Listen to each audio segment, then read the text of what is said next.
Hello everyone, welcome to Avyukt channel. So आज मैं आप लोगों से शेयर करने वाली हूँ अव्युक्त का स्पीच थेरेपी का एक्सपीरियंस, रादर मेरा एक्सपीरियंस कि कैसे मैंने अव्युक्त की स्पीच थेरेपी स्टार्ट करी, कैसे बंद करी, क्या रीज़न थी और अव्युक्त का स्पीच कैसे आया। अव्युक्त का स्पीच थेरेपी 2 साल पे हमने स्टार्ट कर दिया था। At the age of 1 year Avyukt कुछ कुछ वर्ड बोलता था, लेकिन जब रिग्रेशन हुआ तो अव्युक्त कम्प्लीटली म्यूट हो गया।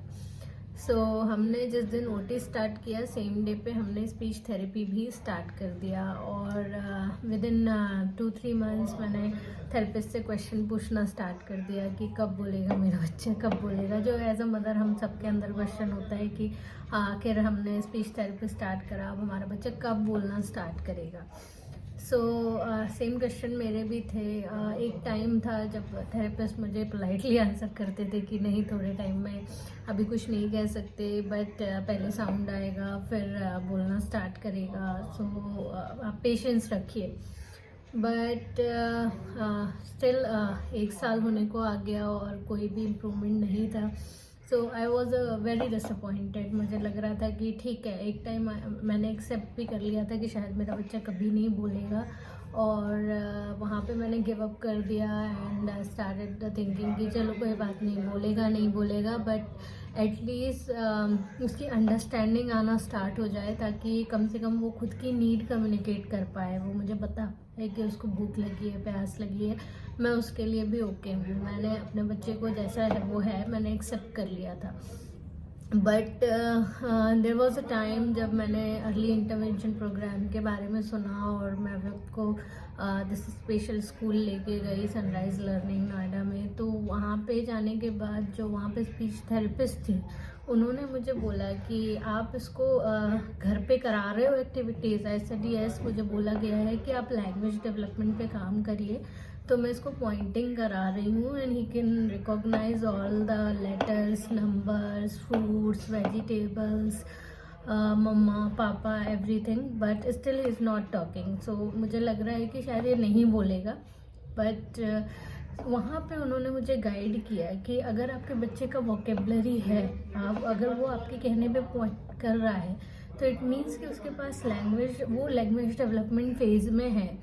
अब हमारा चैलेंज ये है कि आपके बच्चे के पास साउंड नहीं है, तो अगर आप उसको बोलोगे कि मम्मा बोलो, पापा बोलो, तो वो नहीं बोल पाएगा क्योंकि उसको नहीं पता है, उसकी बॉडी रिस्पॉन्स नहीं कर रही है कि उसको ये साउंड्स कैसे निकालना है। क्योंकि बच्चा 3 साल का हो गया है और उसने लगातार 2 साल तक कोई साउंड प्रोड्यूस नहीं करा है, तो उसकी मसल्स स्टिफ हो गई हैं। इस सिचुएशन में हमें जितना ज़्यादा पॉसिबल हो उसको ओरोमोटर एक्सरसाइजेस करानी है, टंग एक्सरसाइजेस करानी है, मसाज करना है, ताकि पहले उसकी मसल्स रिस्पॉन्ड करना स्टार्ट करें, उसको साउंड प्रोड्यूस करने में हेल्प करें। एंड ब्लोइंग एंड सकिंग 2 ऐसी एक्टिविटीज़ हैं जिनके आने के बाद ही स्पीच आना स्टार्ट होगी। अगर आपका बच्चा माउथ में हवा को रोक के और फिर पास ऑन कर पा रहा है, तभी उसकी बॉडी उसका माउथ उसको सपोर्ट करेगा साउंड प्रोड्यूस करने में। बिकॉज हमें एज अ मदर हमें नहीं पता होता है कि स्पीच के पीछे क्या टेक्निक होती हैं, साउंड्स के पीछे क्या टेक्निक यूज़ करते हैं, वो आपको थेरेपिस्ट ही गाइड करेगा। बट ये जो स्टेप बाय स्टेप काम करने का तरीका होता है वो यही होता है कि पहले आप बच्चे को सकिंग एंड ब्लोइंग सिखाइए, उसके बाद आप बच्चे को साउंड प्रोड्यूस करने के लिए ज़्यादा से ज़्यादा स्टिमुलेट करिए। कुछ ऐसे साउंड होते हैं जो सबसे पहले आते हैं, जैसे माँ, पा, बा, जिनमें लिप्स टच होते हैं। तो ये साउंड आने में बच्चों को ज़्यादा टाइम नहीं लगता है, वो बार बार आपको सीखेंगे तो एक ना एक दिन वो रिस्पॉन्ड करेंगे। जैसे अव्युक्त ने सबसे पहले पा साउंड या माँ साउंड बोलना स्टार्ट करा था with in 1 month of regular efforts. इससे पहले हमने ब्लोइंग के लिए एक्सरसाइजेस कराना स्टार्ट किया था, ओरोमोटर अव्युक्त का हो रहा था, हम घर पे भी करा रहे थे, मसाज करा रहे थे, सब कुछ कर रहे थे। तब जाके जब हमने साउंड प्रोड्यूस करने के लिए उसको स्टिमुलेट करना चालू किया, इंस्टेड ऑफ मम्मा, पापा और बाकी की चीज़ें, हम सिर्फ ये चाह रहे थे कि वो माँ बोले, पा बोले, बा बोले। तो धीरे धीरे हमें रिजल्ट मिलना स्टार्ट हुआ। और अभियोग को क्योंकि ABCD में ज़्यादा इंटरेस्ट था, तो हम लोग उसको उस साउंड्स को भी पढ़ाना चालू कर दिया, उस साउंड्स को स्टिमुलेट करना चालू कर दिया, जैसे आ ब क। तो वो भी ABCD में इंटरेस्ट होने के कारण उसका मन करा कि मैं भी बोलूं। तो अगर आप मेरे पुराने वीडियोस जाके देखोगे, जब मैंने ये चैनल बनाया था तो अभियोग सिर्फ साउंड स्टेज पे था, तो आप वो वीडियो जाके देखो, आपको दिखेगा कि अभियोग केवल साउंड प्रोड्यूस कर पा रहा है। सो धीरे धीरे जब अभियोग के साउंड आ गए, तब फिर उसके फेवरेट वर्ड्स बोलने के लिए उसको स्टिमुलेट करना स्टार्ट करा हमने, जैसे मैगी, मम्मा, आइसक्रीम, ऐसी चॉकलेट। तो ऐसी चीज़ों से बच्चे को जल्दी समझ में आता है, उसको लगता है कि यस मैं बोल पा रहा हूँ, तो मैं ये भी बोलने का ट्राई करता हूँ, मैं वो भी बोलने का ट्राई करता हूँ। एंड साथ साथ हमें उसके लैंग्वेज डेवलपमेंट पे भी काम करना होता है। कई बार बच्चे इसलिए भी नहीं बोलते कि उनके पास लैंग्वेज ही नहीं होती, उनको समझ में ही नहीं आता कि मुझे बोलना क्या है।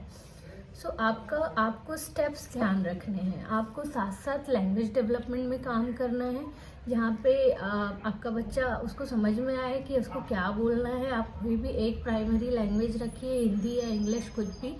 सेकेंड चीज़ है, आपको रिसेप्टिव लैंग्वेज पे काम करना है। आपको समझ में आना चाहिए कि आप जो बच्चे को बता रहे हैं वो अपने ब्रेन में प्रोसेस कर पा रहा है और वो आपकी बात सुन रहा है। तो वो हम जनरलाइज कैसे करेंगे कि अगर हमने बोला कि पॉइंट एप्पल और आपके बच्चे ने पॉइंट कर दिया, इट मीन्स कि उसकी रिसेप्टिव लैंग्वेज ठीक है, वो आपकी बात सुन रहा है और उसको प्रोसेस कर पा। थर्ड चीज़ है, फिर हम आएंगे स्पीच पे, जहाँ पे हम बच्चे की बाकी की जो नीड्स है, सेंसरी नीड्स, स्टिमुलेशन, ये सारी चीज़ें हैंडल करेंगे थ्रू ओरोमोटर, साउंड प्रोडक्शन, आर्टिकुलेशन, ये सारी चीज़ें आपको स्पीच थेरेपिस्ट बताएंगे, आपको उस पर काम करना है। एंड देन जब बच्चा आपका वन वर्ड पे पहले साउंड प्रोड्यूस करना सीखेगा, फिर वो वन वर्ड पे आएगा, फिर हम उसको 2 वर्ड्स पे लाएंगे एंड देन हम सेंटेंस पे लाएंगे। तो ये था मेरा ओवरऑल स्पीच का एक्सपीरियंस। अभी अभियोग का स्पीच किस लेवल पे है वो मेरे लेटेस्ट वीडियो में आप लोग देख सकते हैं। मैं इस वीडियो के एंड में भी लिंक शेयर कर दूंगी, तो आप वहाँ पे भी देखिए। और ट्रस्ट में रिज़ल्ट मिलता है, बस पॉजिटिव रहिए, बच्चे के साथ काम करते रहिए, आपको रिज़ल्ट मिलेगा। जंप मत करिए, स्टेप बाय स्टेप काम करिए, तभी आपको वो रिस्पॉन्स मिलेगा जो आप चाह रहे हैं। Thanks for watching, bye bye.